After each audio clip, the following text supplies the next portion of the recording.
મિત્રો, મમતાની રસોઈમાં તમારું સ્વાગત છે। આજે આપણે બનાવશું દિવાળીમાં બનાવાતા નાસ્તા તરીકે વપરાતી ફરસી પૂરી, જેને આપણે આજે બિસ્કિટ પૂરી પણ કહીશું।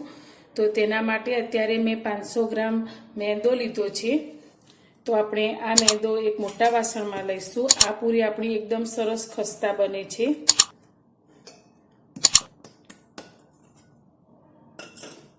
લોટની અંદર આપણે મસાલામાં સૌથી પહેલા મીઠું એડ કરીશું।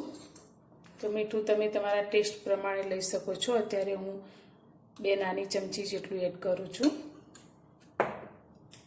સાથે આપણે 2 નાની ચમચી તલ લીધા છે, તે એડ કરીશું। તલથી આ નાસ્તાનો ટેસ્ટ એકદમ સરસ આવશે। અને સાથે મેં દળેલી ખાંડ લીધી છે, તે આપણે 2 ચમચી જેટલી એડ કરીશું। ખાંડ લેવાથી આપણી આ પૂરીનો ટેસ્ટ બિસ્કિટ જેવો આવશે। અને અત્યારે મેં જીરું અને કાળા મરીને અધકચરા વાટીને લીધા છે, તે આપણે અંદર નાખીશું। બધું જ બરાબર મિક્સ કરી લઈશું।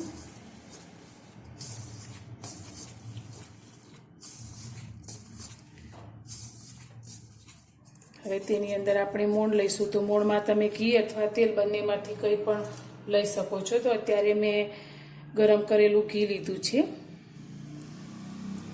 તે આપણે મોટી 4 ચમચી જેટલું મોણ આપણે મુઠ્ઠી પડતું એડ કરવાનું છે।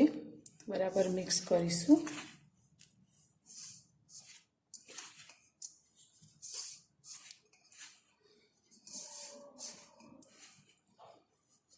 ઘી લેવાથી આપણો આ નાસ્તો એકદમ સરસ ખસ્તા બને છે। આપણે લોટમાં મોણ સારી રીતે મિક્સ કરી લીધું છે, ને આ રીતે મુઠ્ઠી વાળીએ તો તમે જોઈ શકો છો એકદમ સરસ રીતે મુઠ્ઠીમાં આપણો લોટ વળાઈ જાય છે। તો આ રીતનું આપણે મોણ એડ કરવાનું।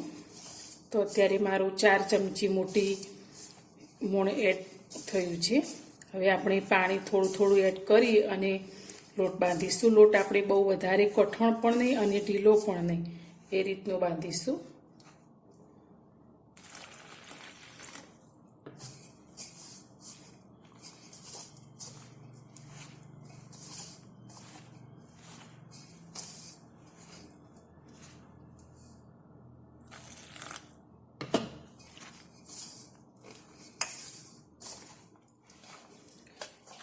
આપણે આ રીતે બહુ કઠણ પણ નહીં અને ઢીલો પણ નહીં, એ રીતનો લોટ બાંધી લીધો છે। તમે જોઈ શકો છો આપણો આ લોટ એકદમ સરસ રીતે બંધાઈ ગયો છે। તો હવે આપણે આ મેદાનો લોટ છે એટલે 10 મિનિટ માટે રેસ્ટ આપીશું, જેથી સારી રીતે સેટ થઈ જશે।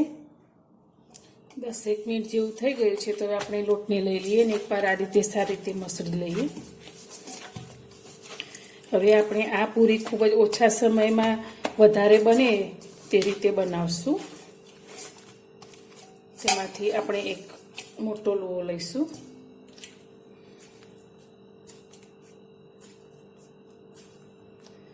આ રીતે એક લોહો લઈ અને બાકીનો લોટ આપણે ઢાંકી અને સાઈડમાં મૂકીશું। રોટલી વણવાનો આપણે એક પાટલો લઈશું અને તેની ઉપર આ લોટને લઈ લઈશું।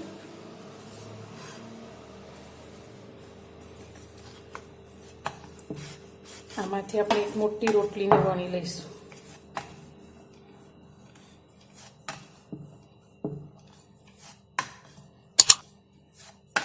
બહુ જાડી પણ નહીં અને એકદમ પાતળી પણ નહીં, એ રીતે ઠીક મીડિયમ આપણે રોટલી વણીશું।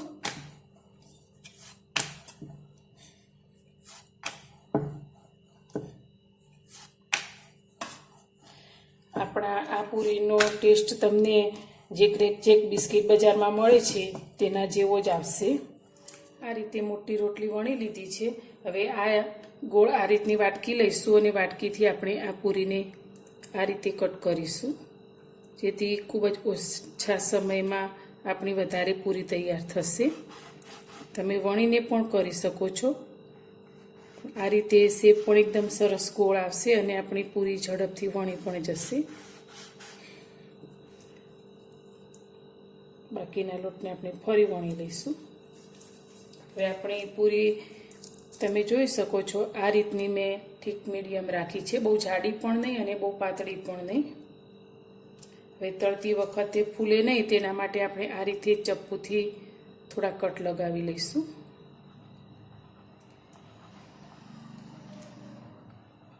અને આ જ રીતે આપણે જે લોટ બાંધ્યો છે તેમાંથી બધી જ પૂરીને તૈયાર કરી લઈશું.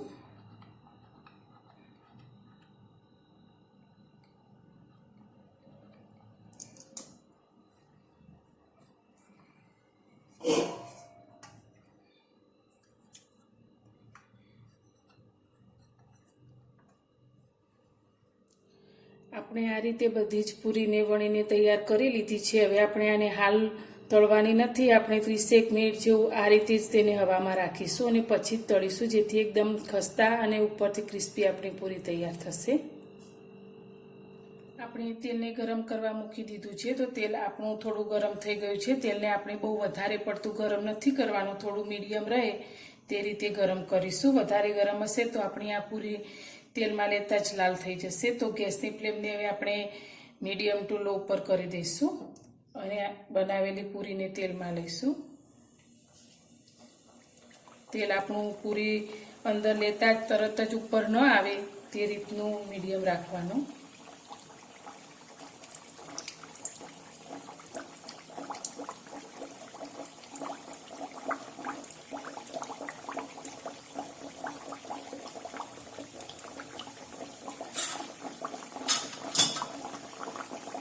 આ રીતે જ આપણે તેને તળાવવા દઈશું અને ઉપર આવે પછી જ તેને ફેરવશું.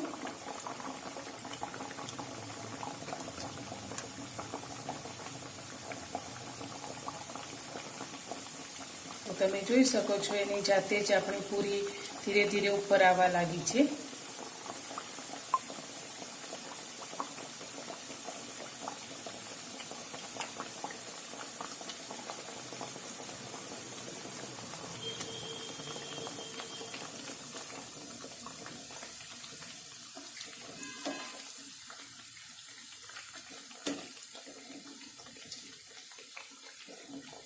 આ રીતે જ આપણે 3 થી 4 મિનિટ ધીમા ગેસ પર જ તળાવવા દઈશું, જેથી એકદમ સરસ ખસ્તા અને ક્રિસ્પી તૈયાર થાય.